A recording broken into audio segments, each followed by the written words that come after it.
LJN is a name that strikes fear and disappointment in the hearts of many gamers who grew up in the 80s and 90s.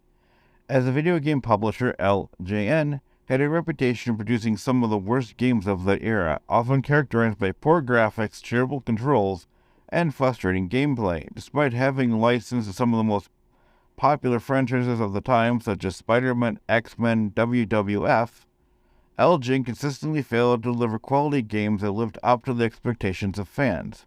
Their legacy became so infamous that the mere mention of their name can elicit groans and eye rolls from gamers who remember the frustration of playing their games. So what exactly happened to them?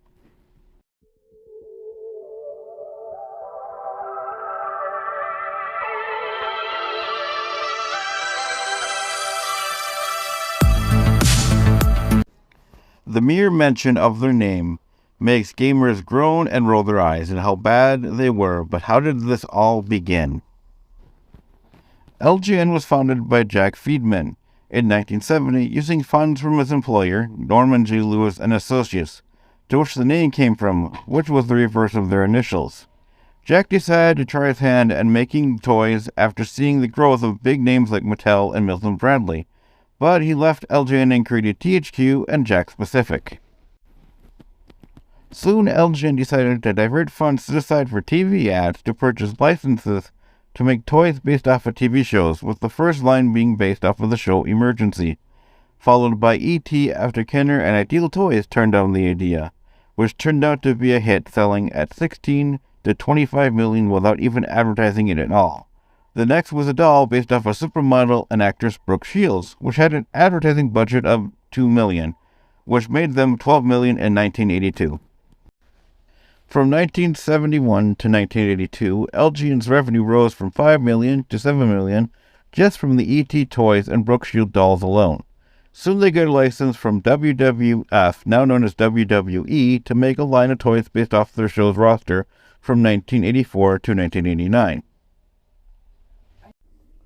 To compete with Mattel's Masters of the Universe toy line, LJN created toys for the show Thundercats.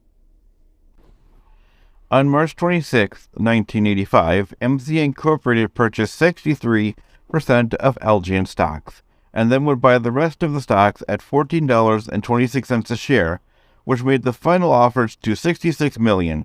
However, MCA didn't make a net profit, so they took $53 million after taxes and then sold the company to Acclaim in 1989.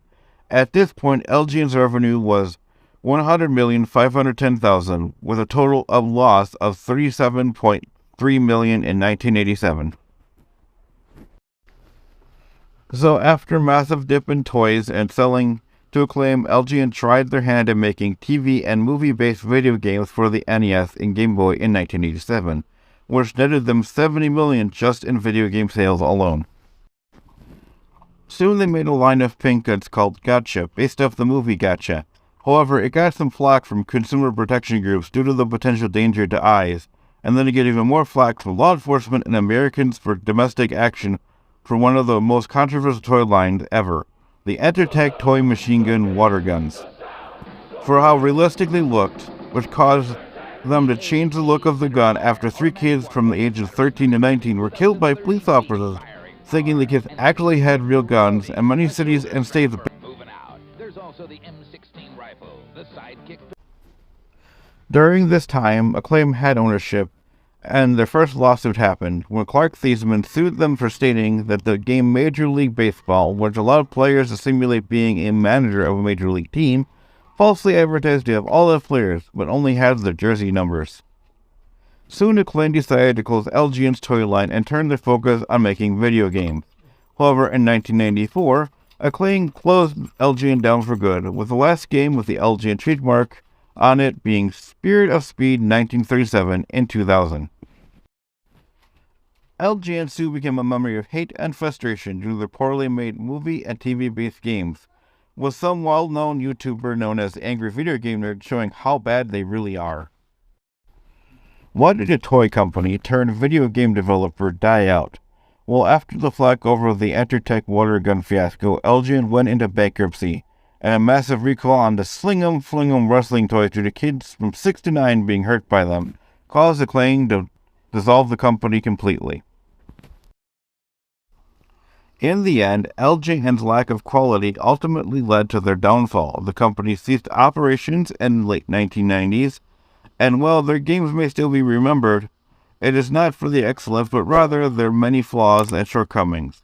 If you ever remembered LJN back in the day, or the line of pure garbage games, let me know in the comments below. Until then, I'm Paul saying peace out and stay frosty.